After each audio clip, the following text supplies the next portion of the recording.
MLA Pete Guthrie here. We're down at Churchill Square in Edmonton. We're just wrapping up here at the 4th Annual Mefloquine Rally, and I'm joined here by Dave Bona and MLA Shane Getson. Hey folks. Dave, I was just wondering, can you kind of share with us a little bit about why this is so important to you and what was going on today? It's the Mefloquine Rally, and we've been doing this now for 4 years, and what we're doing is we're trying to raise awareness about the adverse effects from the anti-malaria drug Mefloquine, because the Canadian Forces have been punching this out since the early 90s, and they've exposed it to a ton of troops, but the problem we're running into is the signs and symptoms that you've been poisoned by this drug mimic both PTSD and being in an operational environment where this drug would be issued. So we got a ton of people that are, number one, misdiagnosed with just PTSD, and when they actually have a brain injury, which the correct name for the brain injury is chronic quinoline encephalopathy, from this drug.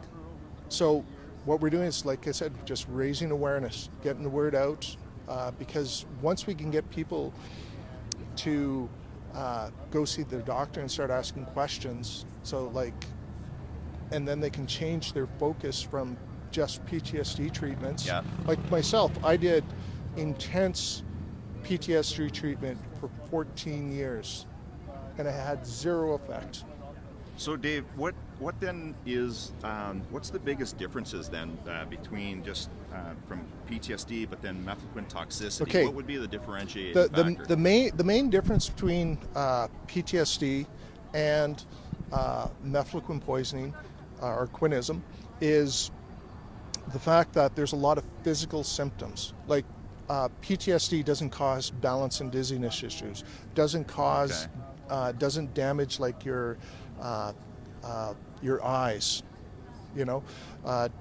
doesn't damage your vestibular system, doesn't damage or take away your ability to digest your food. There's physical differences. PTSD's, intrusive memories, imagery, all that stuff coming in, but this other physical aspect of it that is not part of the PTSD complex. It's just, like the Canadian Forces, that's such a big problem that Veterans Affairs and the Canadian Forces have created a new category of PTSD, and they've got PTSD that's resistant to treatment. They literally have written people off, and they don't allow them to go for treatment because they're just not getting better. And soldiers are dying. Why do you think they're skirting around the issues? I get to the quick of it here. I mean, this is cost. Not something new. It's cost. You think cost.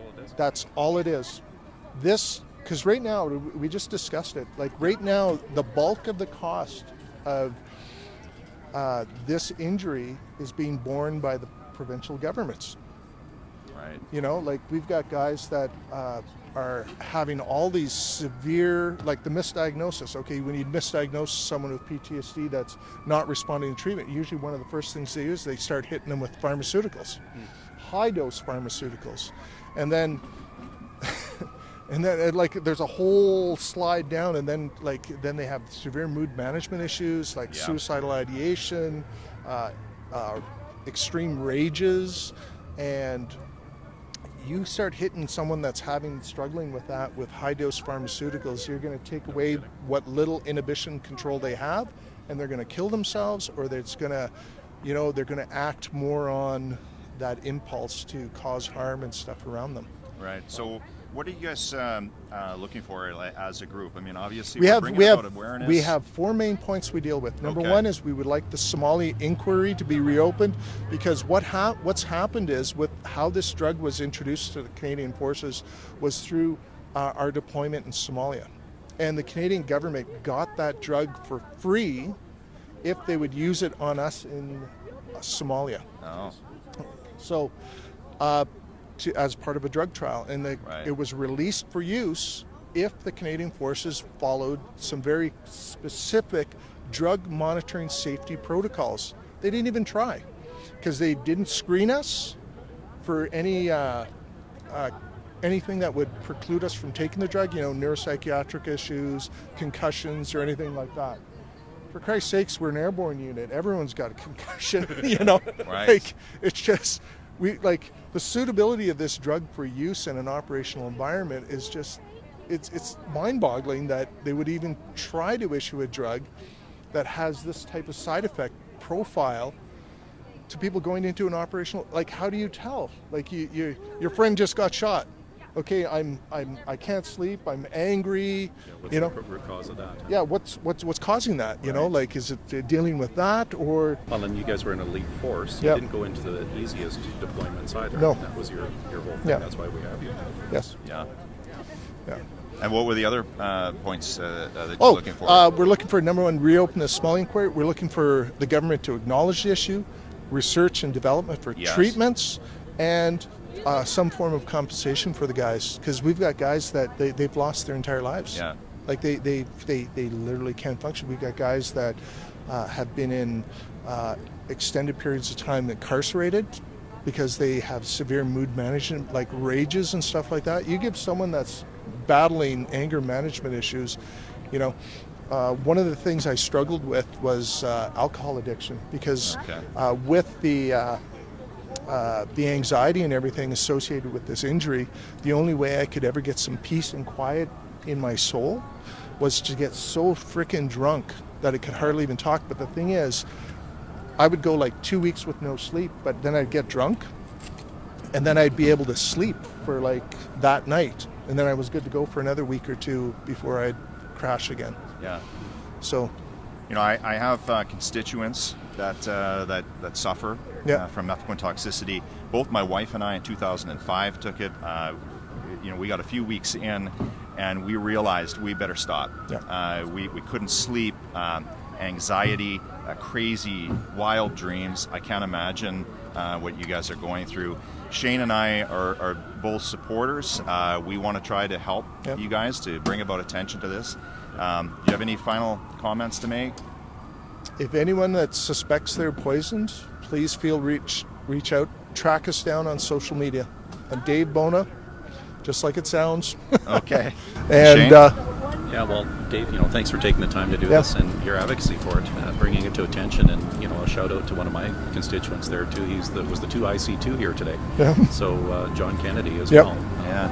We're definitely part of this. It's not a federal thing. It's not anything else. Well, I can't stress it enough that the cost of this is being borne by the provincial governments. Like, we got so many guys, Canadian Forces, like, because their PTSD criteria is you have to have, and in some cases they waive it because of the people's symptoms, but their PTSD criteria states that you have to have a traumatic exposure or something.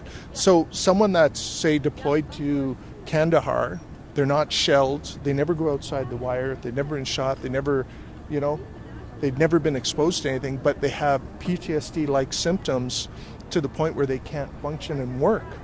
And they go to the Canadian Forces, hey, I've got a problem, and the Canadian Forces go, well, you don't meet our criteria, so, See your local doctor. And then, but then they get medically released or whatever from the Army, and they're thrown on Civilian Street, and they end up in the provincial health system. Yeah. And then, because this isn't so widely spread known in the health system, what then happens is usually, and I'll tell you what happens, is usually they'll get, with the extreme anger management stuff, they get diagnosed with bipolar disorder. How do you treat bipolar disorder? High dose pharmaceuticals. And if it doesn't respond to treatment, they give you more drugs and more drugs. Like, I've talked to a guy that was 25 years bouncing from drug to drug to drug. He is completely baked, non-functional. Oh, that's sad. Yep. No, we got to help you guys, Dave. Yep. It's not it's the right thing to do. Yep. Regardless, we got to do the right things. Yep. You, sir, stood our country, did everything that we needed from you. The least we can do is to do the right thing by you. So God bless you, and thank you for everything you've done. Yeah. We'll see what we can do on Okay. our side. Thanks, Shane. Thanks, Dave. So that's it. Wrapping up here from the 4th Annual Mefloquine Rally in Edmonton. Thanks. Okay. Take care, folks.